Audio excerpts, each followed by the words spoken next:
This is the Raw and Radical Woman in the Arts podcast, and I am your host, Maureen Broadbeck.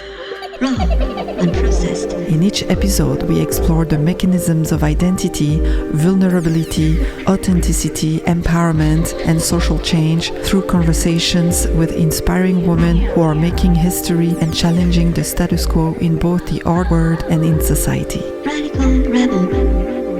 Progressive. We talk about their real-life challenges and celebrate cis and transgender women so that you can be inspired, empowered, take action, and further your critical understanding about what it means to be a woman in the arts. Woman feminism. A revolutionary catalyzing reformation. Radical. Hi, and welcome to Raw and Radical Woman in the Arts podcast. Today we are starting a special series on photography and the body that will bring together artists, curators, and art historians and bring their perspective on the body, femininity, and feminism. For this new series on the body, I'm happy to welcome our first guest, photographer and storyteller Laia Abril. Laia's work is strong and powerful, and her background in journalism is at the core of her work as a contemporary fine art photographer. She works as a pluridisciplinary artist with photography, video, text, and sound. She gained a degree in journalism in Barcelona and then moved to New York City to study photography at the ICP, International Center of Photography. In 2009, she enrolled at Fabrica Research Center, the artist residency of Benetton in Italy, where she worked as a staff photographer and consultant photo editor at Colors magazine for a number of years. She created bodies of work on the subject of eating disorders, abortion, rape,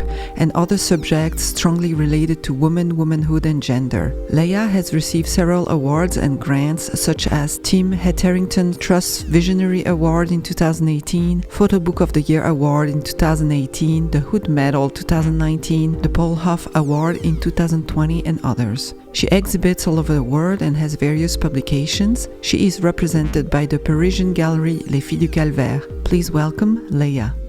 Hi Laia, welcome to the show. Hi, thank you for having me. Yeah, it's a pleasure.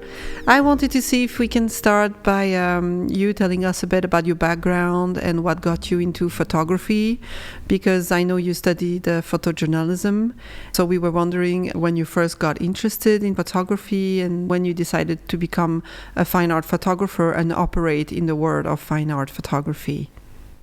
Yeah, so actually I ended up studying journalism after a lot of attempts to do many other things. Yeah. And I guess that was a reflection of my curiosity at the end of the day. Journalism and the word at the beginning, it seems to be some way of communicating all my interests and, as I said, curiosities. But it was soon enough that photography became a much easier tool for me to express everything I wanted to express, especially because eventually I would discover that for me it was not only about documenting or explaining what was going on. It was also about the emotions around it and eventually also how those affected me. So slowly I would, get away from those guidelines that I felt restrictive for that, but I also felt that they were not paying attention to the stories I wanted to talk about it. And in a very organic way, I end up in a more artistic scene or feel or platforms, just because I felt more free to not only talk about, again, the stories I wanted to tell, but also express them in a more free way that was never disconnected for the idea of honesty and talking about what's going on in the world. So in a way, my research and my methodology has some kind of mirroring to my origins. But yeah, it was never really like a very decided plan. It was really organic and I ended up being here out of curiosity and I need to communicate those stories around me. Yeah. Interesting. So what was your experience at La Fabrica, the Benetton Research Center in Treviso? Because you started there as an artist resident and then you become a researcher, a photo editor and staff photographer for the Colors magazine. And I was wondering how this influenced your work and what did you discover there? I'd say that was my real school. Yeah. Because coming from a much more strict journalism, documentary photography background, suddenly they have a very different perspective of how to do storytelling. Yeah. And I was around very talented people from all over the world. I was constantly in contact with new medium like filmmakers and designers and product designers, writers. So yeah, that was kind of like the think tank where I could explore my essence, which was not really romanticizing one medium or getting, strict following the rules that I was supposed to follow, because the rules were not applying to my desires or my interests. So yeah, that was everything. And you mentioned research, which is probably my most important tool as a research-based artist, and that was definitely the origin of my methodology, and it kind of like the construction of all the bases that I now somehow I still apply in my work. Do you think it's a good mixture of conceptual ideas and narrative stories together? My work colors? Your experience at La Fabrica? Yeah, absolutely. For them, the most important thing was to tell the story in the best possible way. Yeah. And they didn't really care about which medium we have to use. And in a way that I felt that that's much more journalistic somehow, because the story comes first, and it's not about your photograph, it's not about your text, it's not about your design, it's about this kind of very utopian idea of team working, which we never actually signed the content as individuals. And this idea of research is very interdisciplinary, and designers were researching, illustrators were researching. We were discussing with them about, like outcome, and that idea of tools that are at your disposal to tell the best possible story was actually really freeing and really innovating. I was coming from that. I was much more subjugated about, the rules of how to write a story, how to take a photograph. So yeah, definitely for me, it's a much better balance in a way. And this idea of the romanticizing the medium is being very much connected to my path during all these years. Mm-hmm. So you're working mainly on themes that have to do with women. And I was wondering if you can talk about this and why women, and why those life stories, those societal issues that are very important, yet a lot of people avoid talking about them, and you talk about them in a very beautiful way. Yeah, I wanted to see, how did you come to decide to work on mostly themes that are related to women? It's never like I woke up one day and I said, oh, I'm going to do this for the rest of my life. Yeah.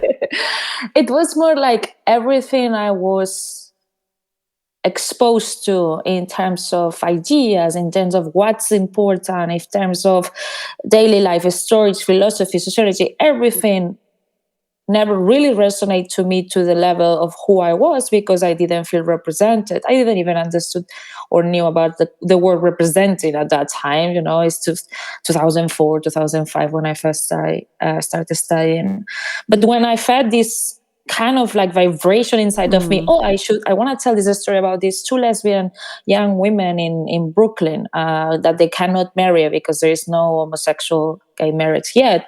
I would go to the media and they would say, well, this is more like soft news, you should contact Marie Claire, and obviously there's nothing with female magazines, but I really, really understand what those were not news if people were struggling, and that's a very soft story compared to others that I would keep pitching and they would still looking away like, that's happened in the past, or that doesn't really, it's not relevant. And that was the speech I would get all the time. And even at Colors, which obviously was much more open-minded, we realized that because, our bosses were men and all the history behind, still those stories would always get relegated. So it was more a need to tell those stories than an actual decision that it kind of triggered the first interest. Yeah, it's very relevant to the society we live in. What you just said. It's really amazing to think that it is actually functioning like that, even in the creative world.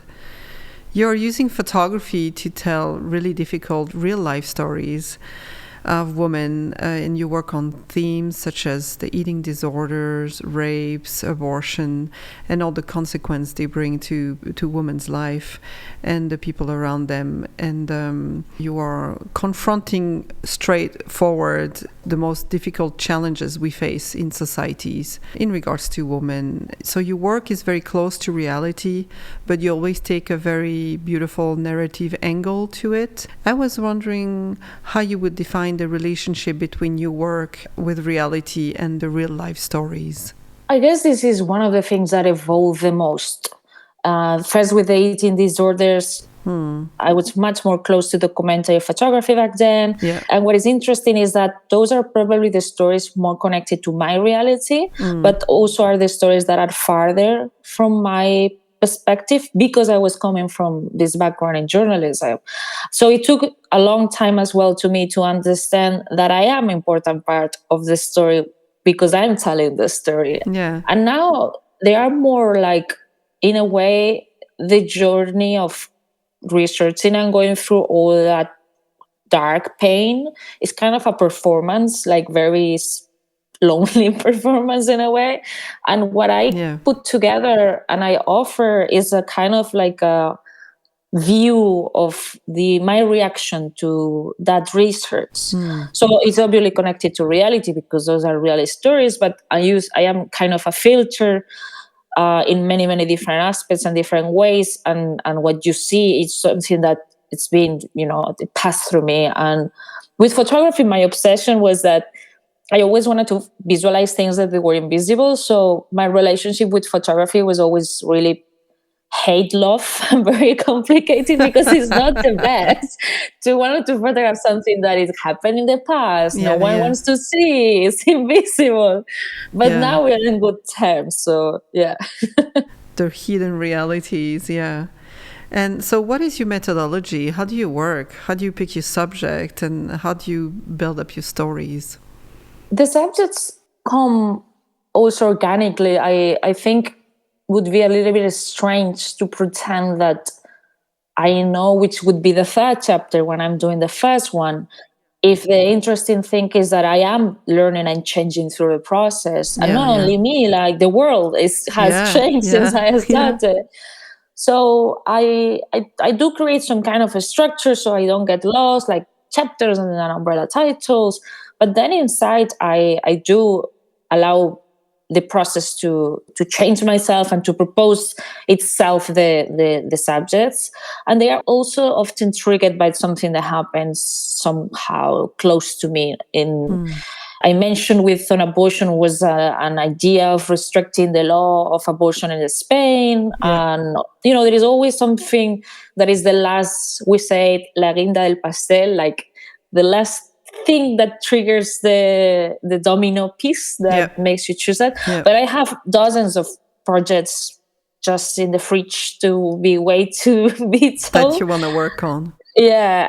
The process it's also changing, but I guess lately it's what I meant about this deep, profound, emotional, theoretical research in terms of getting to understand the connections and the consequences and the causes of these subjects, which I'm not an expert to begin with. And then putting something together that I can share and sharing it with people, having the exhibition or even talking right now, it's as important part of the process as the beginning itself, because it's obviously the part where I can share and I make sense that I do what I do. And you do that with a very beautiful respect for women. So it's really nice to see, and I think it brings us to a place as viewers where we can really open up to the subject and to the whole stories you give and the narration you give, in a very open way. And that's very nice. How do you work with the people around you? Do you approach it really as a journalist, or how do you make people open up to you that way? I guess the methodology is a mix between somehow some journalist background, but also a lot of psychology that I study and I work with. I work with psychologists and psychiatrists and humanitarian people, lawyers, other journalists, or the artists. And when it's a subject that is really triggering and very complicated, like rape, I have to learn how to communicate to people because you don't want to re-traumatize people. And actually, documentary photography has this horrifying idea that because of documenting them, it's cathartic for them. And I've been told by psychiatrists, be really careful to do that because that's very dangerous. No, you do this interview, you go back and you don't know what happened to that person. And even like using a word or insisting on something or asking the wrong question could be very dangerous. So I would say that my methodology is a little bit more connected to psychology nowadays than to journalism. But obviously, I'm not a psychologist. So I guess, as an artist, empathy and understanding and a lot of humility in terms of really not knowing how to do things and being transparent about, also getting affected by it. And it's a little bit different, for instance, in that sense of a psychologist, because they need to have some kind of distance. And in my case, it's actually the opposite. Like I want to understand and feel as much as possible what they've been through. So it's a very important part of the work. It's the part that I actually feel more comfortable and it comes more and more natural to me. Yeah. It's very painful sometimes. Yeah. But it's also very rewarding. Yeah. After working with these subjects and these themes closely for a while now, what do you have to say about the state of the world in regards to women? That's a very complicated question. I know. It's you were talking about the way I create the outcome, no, the pieces there. Yeah. And I realized lately about this kind of very interesting part of my work, which is a big responsibility, which is how we do visualize the pain of others has a direct impact on how other people understands. And, so with an abortion was about visualizing something that it was basically non-existent. But with rape, this meta aspect of the work might trying to get a little bit of pressure from the victimhood and for instance, focusing on institutions, on rape cultures and other aspects. It's something that I've been enjoying because it's a little bit less connected with the fact that I'm completely powerless to change the world in the manner I would like to change the world. That's very obvious, no? But I can do something. I have a little piece of a puzzle that I can add to get a little bit better to somehow. But when you research about rape in the last years, I lost faith in humanity every day. Like it's very like the resilience of understanding why I put myself through this if I'm definitely not going to change the world. Not that I pretend that I am going to, but obviously it's something that is very complex. But that's the thing. Like I guess if we do analyze what we can add to it and we do it our best, that's the good way to go. And I focus on that instead of trying to look all the time to the big picture, which is part of my work, but in terms of fixing aspect or making a balance about the situation, it's definitely not great. It's a real question, our role and our impact and how to also keep seeing and learning about all the negativity and how to transform it. But there is a beautiful act with this, how to transform it, to give a message, to open people to different visions and all that. And how does the art world react to all these themes? I have to say that honestly, my experience has been very positive. If I compare it to my experience in the media, that doesn't mean that in order to get a show in New York or in the US about abortion, it took me literally 5 years. So like I am a very optimistic person. Otherwise, would not be possible to do what I do.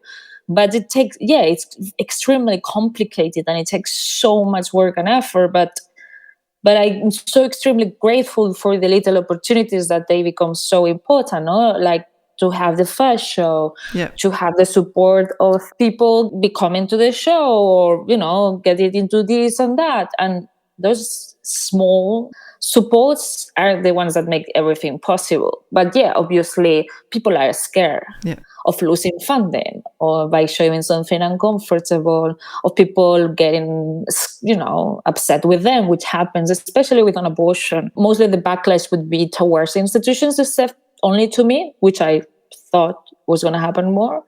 But even rape, I thought rape was going to be much easier to get, and it's not, which is fascinating in a way if you think about it. Yeah, it is completely fascinating to see that we are so entangled into a certain way of thinking in our societies that even institutions that are supposedly open, to anything like that, talk about difficult subjects, can have a hard time with it.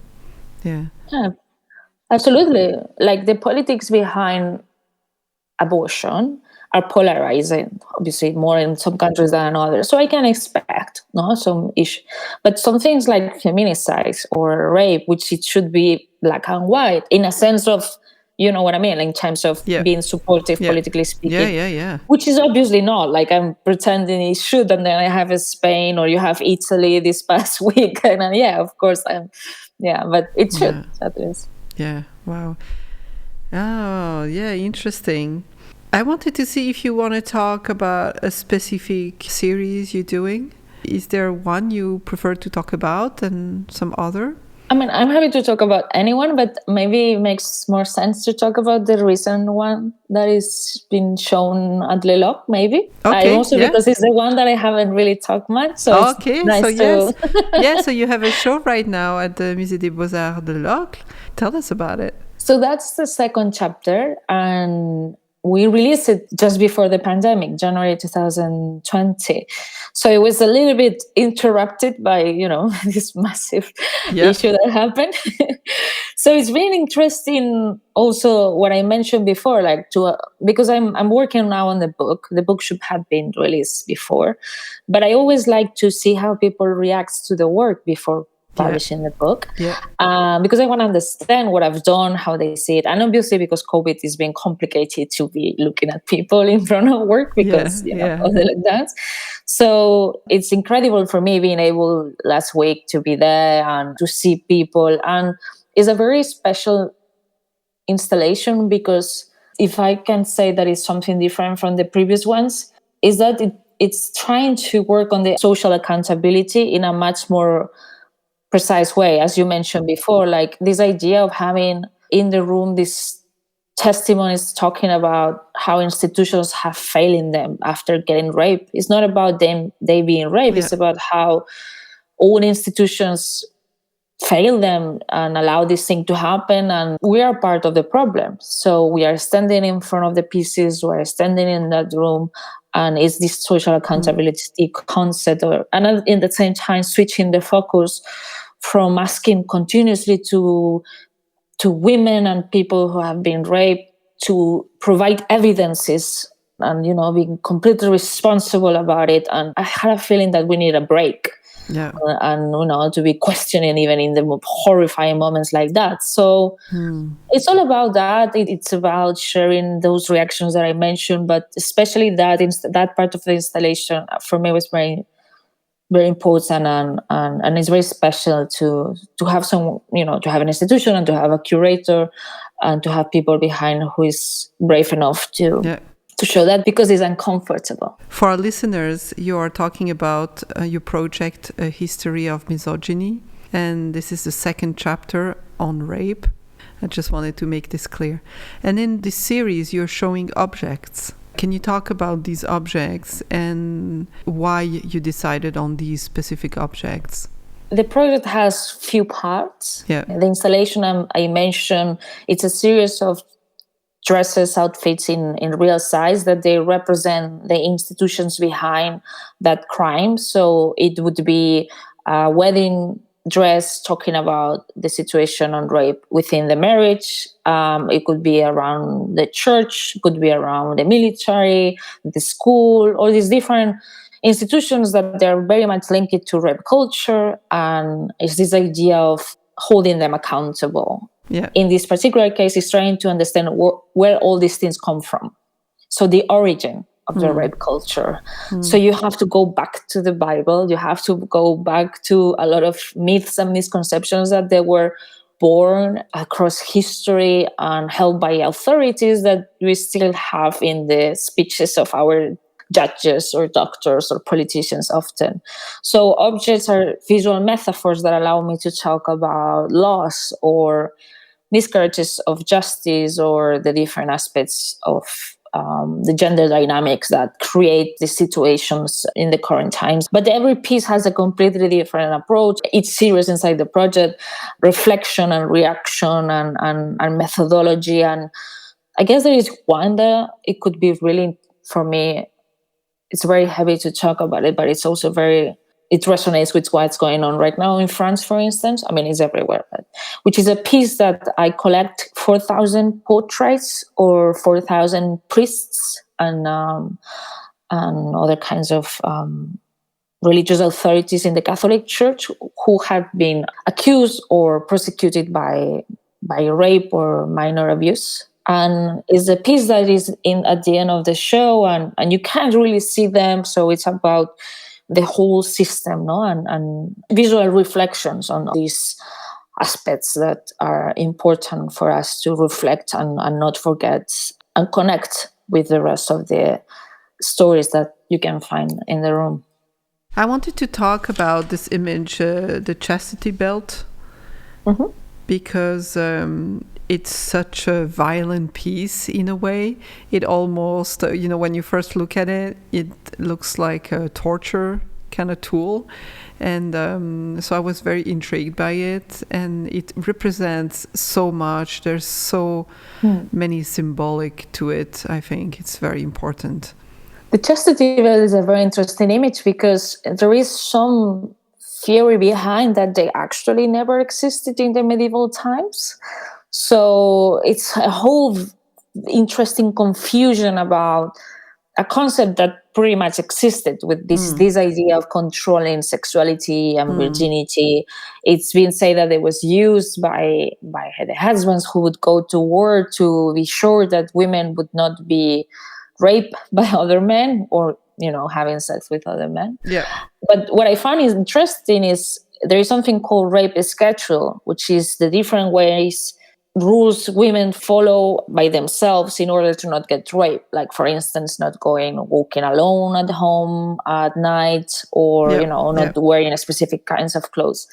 I found some news about women using chastity belts now as a modern tool in order to not get raped when they would walk in the street. Yeah.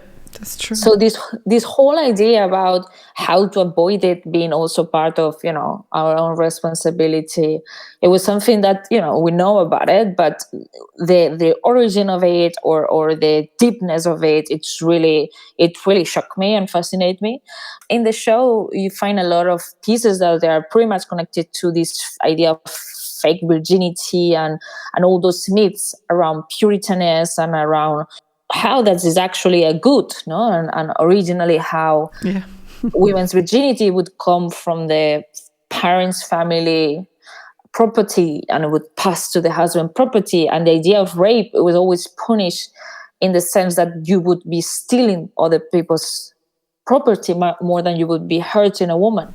So, when you really understand those aspects, the perspective change, at least it did to me, and you start to see many nuances of the present times, which sometimes it makes you very irritated, but sometimes also helps you to understand better why these things happen, and somehow that gives me peace.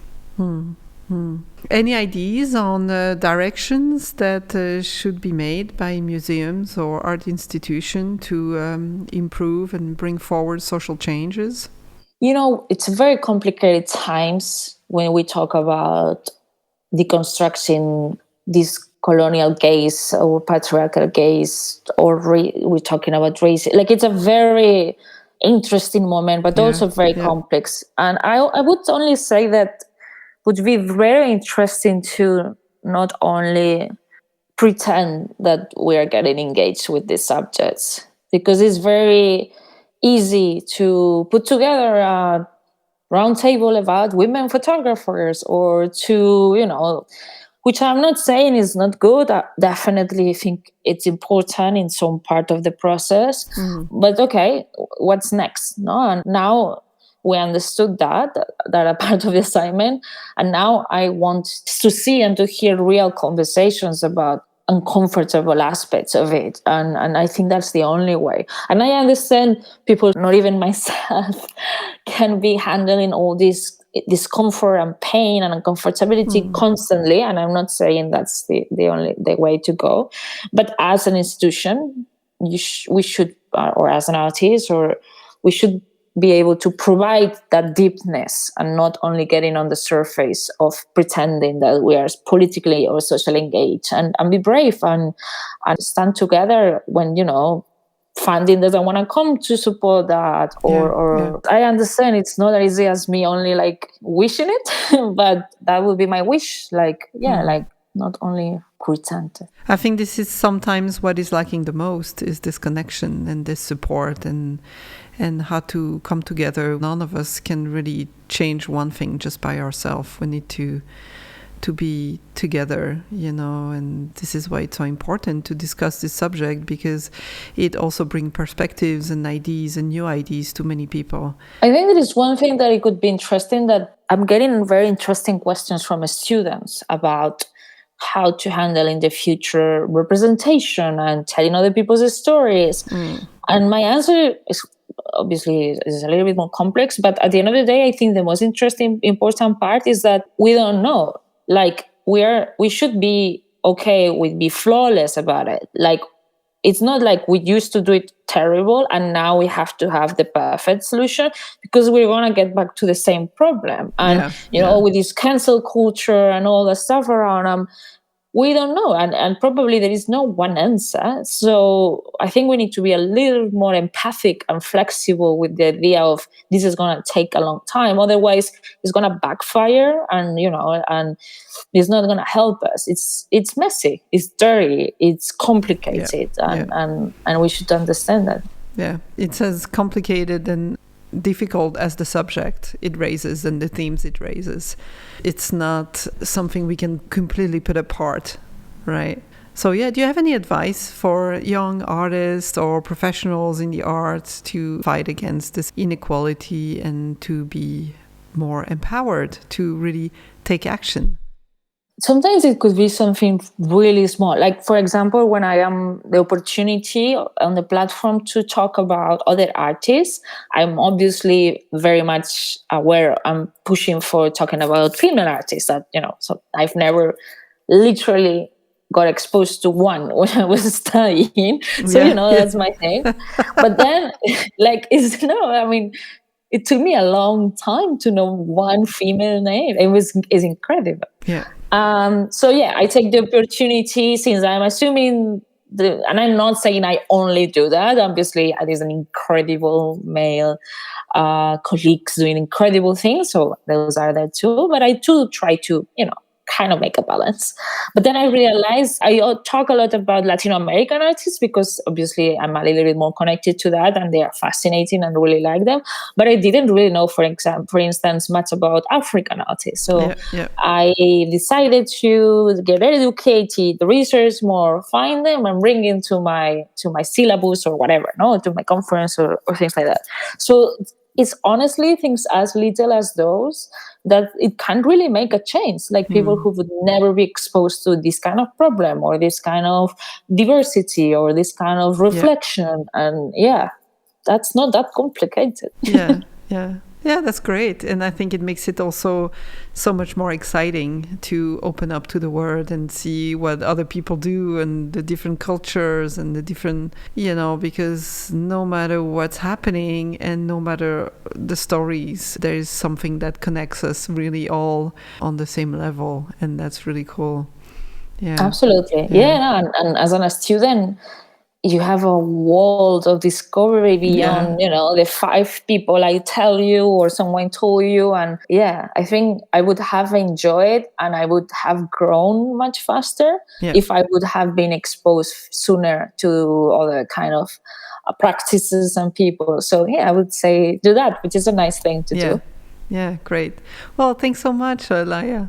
This is really great. Yeah. Is there something that is important to you want to share? Honestly, I enjoy much more this kind of conversations that open many conversations. Yeah. I would say only maybe, which I always say lately, but I think it's important, and we mentioned it a little bit, like for every artist, young artist that is working on subjects that they are politically engaged or personally which is politically engaged, and I would say be very careful about how that also affects you, like aftercare, good support system. If you're able to afford it, therapies, like it's very important not only for your mental health but also for your work. The more you understand yourself and are okay with yourself, the better you would be documenting or representing other people's struggles or pain or even identity. Is not that only about pain. And I would say don't be embarrassed no matter what your gender expression is, and it's not about anymore a taboo. So take care. Yeah, great, beautiful, thank you. This podcast is supported by Pro Helvetia, the Swiss Arts Council, the Republic and Canton of Geneva, and the city of Nancy in Switzerland. We are so thankful for their support and commitment to women, culture, and the arts. Thanks for listening to Raw and Radical Women in the Arts podcast. Learn more about our featured artists and sign up for news and updates by visiting our website rawradical.com. Organic, radical, profound.